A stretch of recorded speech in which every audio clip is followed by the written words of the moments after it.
ಸದ್ಗುರುನಾಥ ಶರಣಂ ಜಯ ಜಯ. ಓಂ ಸಚ್ಚಿದಾನಂದ ಶರಣಂ ಜಯ ಜಯ. ಎಲ್ಲರಿಗೂ ನನ್ನ ನಮಸ್ಕಾರಗಳು. ಜ್ಞಾನೇಶ್ವರಿ ಗೀತಾಮೃತ. ಕೃಷ್ಣ ಪರಮಾತ್ಮನು ಪ್ರಪಂಚ ಮತ್ತು ಪಾರಮಾರ್ಥ ಎರಡನ್ನು ಚೆನ್ನಾಗಿ ತಿಳಿಸ್ಕೊಡ್ತೀನಿ. ನಿನಗೆ ಜ್ಞಾನ ವಿಜ್ಞಾನಗಳ ವಿಭಾಗ ಮಾಡಿ ನಿನಗೆ ತೋರಿಸ್ಕೊಡ್ತೀನಿ. ಆಗ ಮುಕ್ತಿಯನ್ನು ಪಡೀಲಿಕ್ಕೆ ನಿನಗೆ ಸುಲಭ ಸಾಧ್ಯವಾಗುತ್ತೆ ಅಂತ ಅರ್ಜುನನಿಗೆ ತಿಳಿಸ್ಕೊಡ್ತಾ ಇದ್ದಾನೆ. ಸರ್ವ ವಿದ್ಯೆಗಳಿಗೂ ಶ್ರೇಷ್ಠವಾದ ಯಾವ ಜ್ಞಾನವು ಆಚಾರ್ಯ ಪದವಿಗೆ ಸೇರಿದೆಯೋ, ಅಂದರೆ ಎಲ್ಲ ವಿದ್ಯೆಗಳಿಗೂ ಶ್ರೇಷ್ಠವಾದ ಜ್ಞಾನ ಅದು ಆಚಾರ್ಯ ಪದವಿಗೆ ಸೇರಿಕೊಂಡಿದೆ.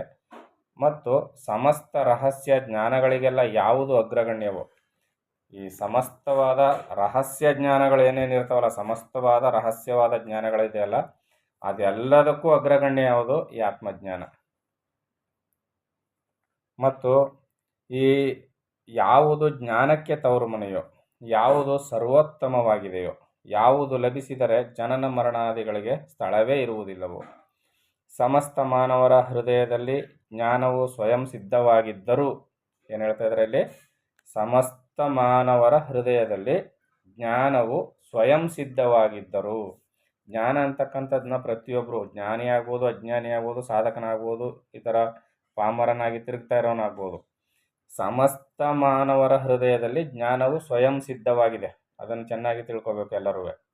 ಸಿದ್ಧವಾಗಿದ್ದರೂ ಯಾವುದು ಮುಮುಕ್ಷುವಿಗೆ ಗುರುಮುಖದಿಂದ ಬೋಧವಾಗುತ್ತಲೇ ತಾನಾಗಿಯೇ ಲಭ್ಯವಾಗುವುದೋ, ಮುಮುಕ್ಷುವಾದವನು, ಸಾಧಕನಾದವನಿಗೆ ಗುರುಮುಖದಿಂದ ಯಾವಾಗ ಈ ಜ್ಞಾನದ ಬೋಧನೆಯಾಗುತ್ತೆ, ಆಗ ತನ್ನಲ್ಲಿಯೇ ಅಡಕವಾಗಿರ್ತಕ್ಕಂಥ ಅಜ್ಞಾನ ತಾನಾಗಿಯೇ ಲಭ್ಯವಾಗುವುದೋ, ಆತ್ಮಸುಖವೆಂಬ ಸೋಪಾನದ ಮೇಲೆ ಹತ್ತುತ್ತಲೇ ಯಾವ ಜ್ಞಾನವು ಲಭಿಸುವುದೋ, ಯಾವುದರಿಂದ ಭೋಕ್ತ, ಭೋಗ್ಯ, ಭೋಗವೆಂಬ ತ್ರಿಪುಟಿಯು ಅಂತವಾಗಿ ಭೋಗಿಸುವವನ ಭೋಕ್ತೃತ್ವವು ಸಹ ಲೀನವಾಗುವುದು.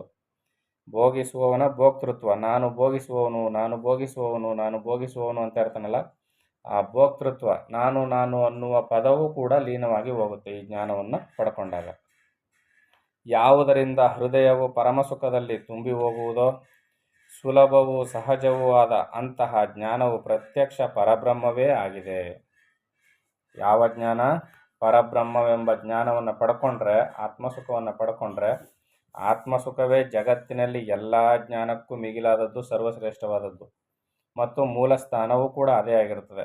ಈ ಆತ್ಮಜ್ಞಾನವನ್ನು ಪಡ್ಕೊಂಡ್ರೆ ಮತ್ತೆ ಪಡ್ಕೊಳ್ಬೇಕಾದದ್ದು ಏನೂ ಉಳಿದಿರೋದಿಲ್ಲ.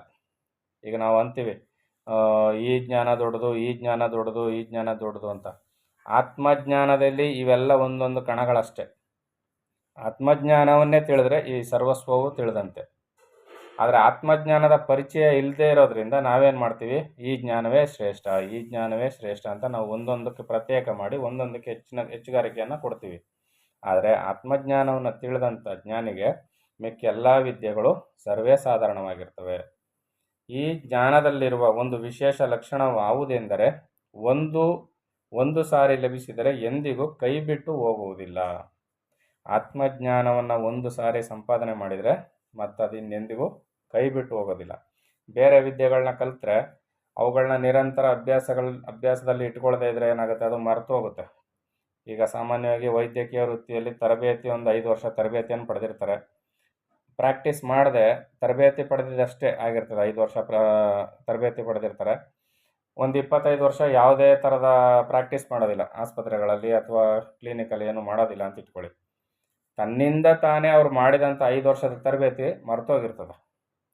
ಮತ್ತಿನ್ಯಾವುದೇ ಕೆಲಸಗಳಾಗಲಿ, ಒಂದು ಚಾಲನಾ ವೃತ್ತಿ ಆಗ್ಬೋದು, ವ್ಯವಸಾಯ ಆಗ್ಬೋದು, ಇನ್ನೊಂದು ಆಗ್ಬೋದು, ಯಾವುದೇ ಜ್ಞಾನವನ್ನು ನಾವು ಪಡ್ಕೊಂಡಿದ್ರೆ ಆದರೆ ಅದನ್ನು ನಿರಂತರ ಅಭ್ಯಾಸದಲ್ಲಿ, ನಿರಂತರ ಸಾಧನೆಯಲ್ಲಿ ಇಟ್ಕೊಳ್ಳಿಲ್ಲ ಅಂದರೆ ಮರ್ತೋಗುತ್ತೆ.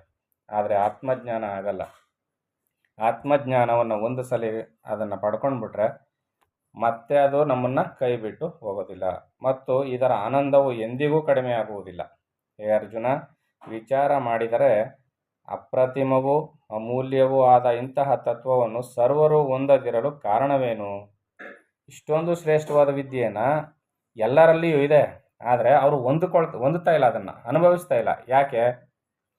ದ್ರವ್ಯಕ್ಕಾಗಿ ಅಗ್ನಿಯಲ್ಲೂ ಧುಮುಕುವುದಕ್ಕೆ ಸಾಹಸ ಮಾಡುವ ಜನರು ಹಣಕ್ಕಾಗಿ ಬೆಂಕಿಲಿ ಬೇಕಾದ್ರೂ ಬಿದ್ದರು, ಎಂಥ ದೊಡ್ಡ ದೊಡ್ಡ ಸಾಹಸ ಕಾರ್ಯಗಳನ್ನ ಬೇಕಾದ್ರೂ ಮಾಡೋರು. ಆದರೆ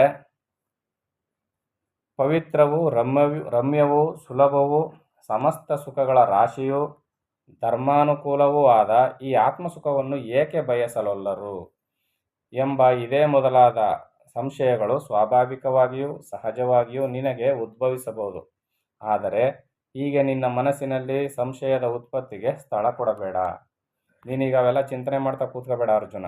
ನೋಡು, ಪವಿತ್ರವಾಗಿಯೂ ಮಧುರವಾಗಿಯೂ ಇರುವ ಹಾಲು ಬಹು ತೆಳುವಾದ ಚರ್ಮವುಳ್ಳ ಗೋವಿನ ಸ್ತನದಲ್ಲಿ ಸಂಗ್ರಹಿಸಲ್ಪಟ್ಟಿದೆ. ಏನು ಹೇಳ್ತಾ ಇದ್ದಾನೆ ಕೃಷ್ಣ? ಹಾಲು ರುಚಿಯಾಗಿ ಮಧುರವಾಗಿದೆ, ಎಲ್ಲರೂ ಸವಿದಿದ್ದೀರಿ, ಕುಡ್ದಿದ್ದೀರಿ, ಗೊತ್ತಿದೆ ನಿಮಗೆ. ಆದರೆ ಎಲ್ಲಿದೆ ಅದು?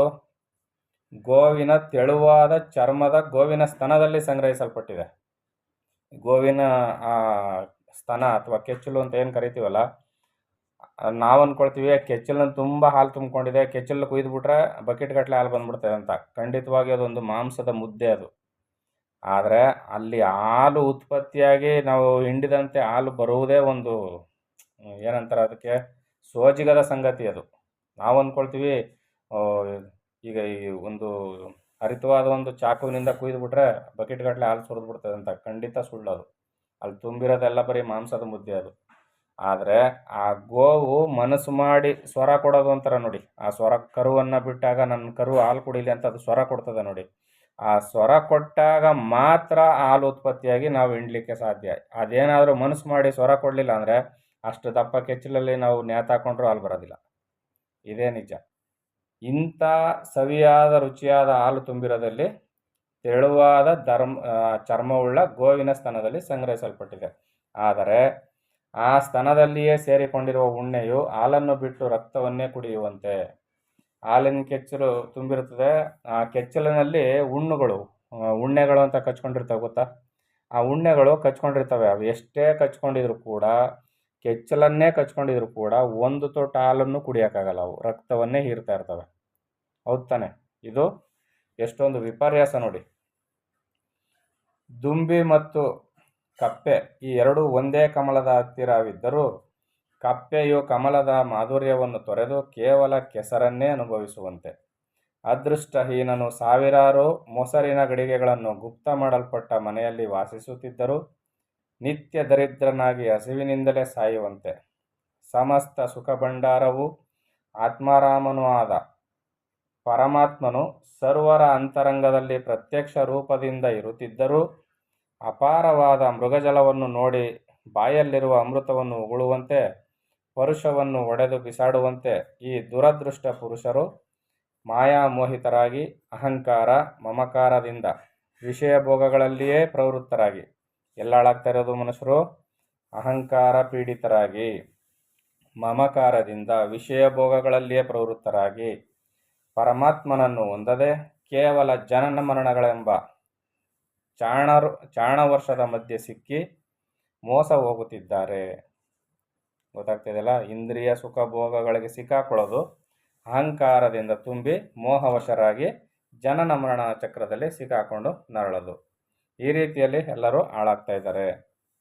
ತೇಜಪುಂಜನಾದ ಸೂರ್ಯನೂ ಕೂಡ ಒಂದೊಂದು ವೇಳೆ ಮೋಡಗಳಿಂದ ಮರೆಮಾಡಲ್ಪಟ್ಟಾಗ್ಯೂ ಕಣ್ಮರೆಯಾಗುವನು.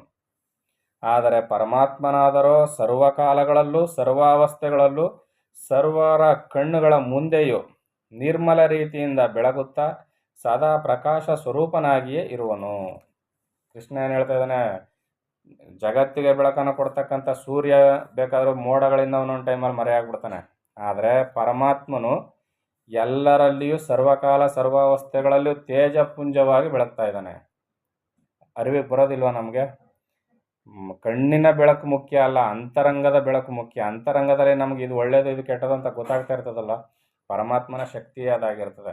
ಆದರೆ ನಾವು ಅದಕ್ಕೆ ಹೆಚ್ಚಿನ ಮಾನ್ಯತೆಯನ್ನು ಕೊಡೋದಿಲ್ಲ, ಹೆಚ್ಚಿನ ಗಮನವನ್ನು ಕೊಡೋದಿಲ್ಲ. ನಾವು ಅಂದರೆ ದೇವರು ಅಂದರೆ ಏನು, ಯಾವುದೋ ಒಂದು ರೂಪ, ಕಲ್ಪಿತ ರೂಪ ಕೇಳ್ಪಟ್ಟಿರ್ತೀವಿ, ನೋಡಿರೋದಿಲ್ಲ. ಆ ಕಲ್ಪಿತ ರೂಪ ನಮ್ಮ ಕಣ್ಮುಂದೆ ಬಂದರೆ ಮಾತ್ರ ದೇವರು ಅಂತ ನಾವು ತಿಳ್ಕೊಬಿಟ್ಟಿರ್ತೀವಿ. ಆದರೆ ನಮ್ಮ ಅರಿವಿರ್ತದಲ್ಲ, ಇದು ಒಳ್ಳೆಯದು ಇದು ಕೆಟ್ಟದ್ದು, ಇದು ಸರಿ ಇದು ತಪ್ಪು, ಇದು ಬೇಕು ಇದು ಬೇಡ, ಎಲ್ಲವನ್ನು ವಿಂಗಡಣೆ ಮಾಡಿ ನೋಡ್ತಾ ಇರ್ತದಲ್ಲ, ಅದು ಪರಮಾತ್ಮನ ಪ್ರಕಾಶವೇ ಆಗಿರ್ತದೆ. ನಾವು ಅದನ್ನು ಗಮನಿಸೋದಿಲ್ಲ. ಅಲ್ಲಿಗೆ ಯಾವ ಕತ್ತಲು ಇರೋದಿಲ್ಲ, ಎಲ್ಲ ಗೊತ್ತಿರ್ತದೆ. ಭಯ ಪಡ್ತಿರ್ತೀವಿ, ಸಂತೋಷ ಪಡ್ತಿರ್ತೀವಿ, ಧೈರ್ಯವಾಗಿರ್ತೀವಿ. ಇವೆಲ್ಲ ಪರಮಾತ್ಮನ ಪ್ರಕಾಶದಿಂದ ಲಭಿಸುವಂಥ ಜ್ಞಾನ ಆಗಿರ್ತದೆ. ಅದನ್ನು ಇಲ್ಲಿ ಕೃಷ್ಣ ಅರ್ಜುನನಿಗೆ ಹೇಳ್ತಾ ಇದ್ದಾನೆ.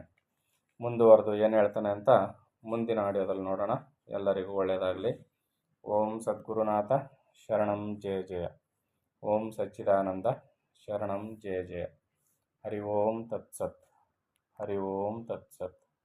ಹರಿ ಓಂ ತತ್ಸತ್.